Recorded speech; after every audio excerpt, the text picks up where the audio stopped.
Hi viewers, welcome to Bharat சிவிகர். நான் உங்கள் இன்ஜினியர் பாரத் பேசுகிறேன். இன்றைக்கி நம்ம மரக்காலம் சைட் வந்திருக்கோம். மிஸ்டர் அருண் ஜான்சன் அவர் வந்து அவரோட டெரஸில் லீக்கேஜ் இஷ்யூ இருக்குன்னு நம்மளுக்கு கால் பண்ணி கூப்பிட்டுருந்தாருங்க.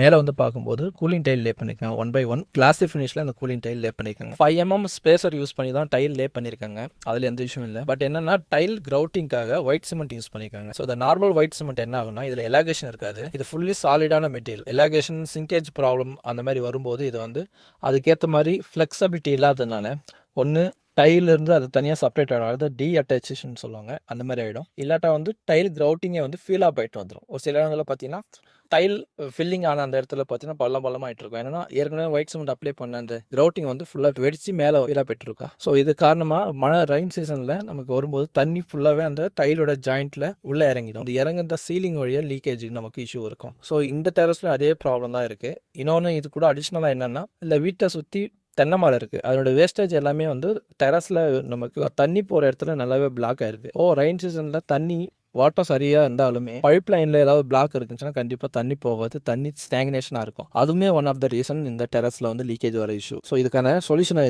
நம்ம இந்த வீடியோவில் பார்க்கலாம். ஃபர்ஸ்ட் எப்பவுமே டெரஸை வந்து அதாவது சர்ஃபேஸ் ப்ரிப்பரேஷன் சொல்லுவாங்க, அதை க்ளீனிங் ப்ராசஸ் பண்ணிக்கணும். தென் அதுக்கு மேலே எல்லா டைல் ஜாயிண்ட்டோட கிரவுட்டையும் நம்ம கட்டிங் மிஷின் வச்சு 7 to 10 mm அந்த டைலோடைய திக்னஸ்க்கு ஏற்ற மாதிரி டெப்த்துக்கு நம்ம வீக்ரூ எடுத்ததுக்கப்புறம் ஃபைன் டஸ்ட்டு அதில் இருக்கிற வேஸ்டேஜ் எல்லாத்தையுமே ப்ராப்பராக க்ளீன் பண்ணி எடுத்துக்கிறோம். Next process polymer tile grout and liquid ரெண்டுத்தையும் சரியான ரேஷியோவில் மிக்ஸ் பண்ணி பேஸ்ட் கன்சிஸ்டன்சிக்கு நம்ம என்டையர் டைலோடைய ஜாயிண்ட்டையும் ஃபில் பண்ணுறோம். நல்ல ப்ரெஷர் கொடுத்து ஃபுல் டெப்த்துக்கு நம்ம ஃபில் பண்ணுறோம். இந்த கிரவுட்டிங் நல்லாவே ட்ரை ஆனதுக்கப்புறம் எக்ஸஸ்ட் இருக்கிற கிரவுட்டிங் எல்லாத்தையும் க்ளீன் பண்ணிவிட்டு water based epoxy primer application பண்ணுறோம். ஏன்னா அது ரொம்ப கிளாஸியான ஃபினிஷிங்கில் இந்த டைல் லே பண்ணதுனால இதுக்கு மேலே டேரெக்டாக நம்ம வாட்டர் ப்ரூஃபிங் பெயிண்ட் அடிக்கும்போது கண்டிப்பாக பாண்டிங் கிடைக்காம ஈஸியாக ஃபீலாக போய்ட்டு வந்துடும். ஸோ அதனால் நம்மளுக்கு பாண்டிங் ஏஜென்ட்டாகவும் இருக்கணும், அதே சேம் டைம் வந்து வாட்டர் ரெசிஸ்டன்ட் அதிகமான ஒரு ப்ரைமராகவும் இருக்கணும். ஸோ அதனால தான் நம்ம இந்த ப்ரைமர் யூஸ் பண்ணுறோம்.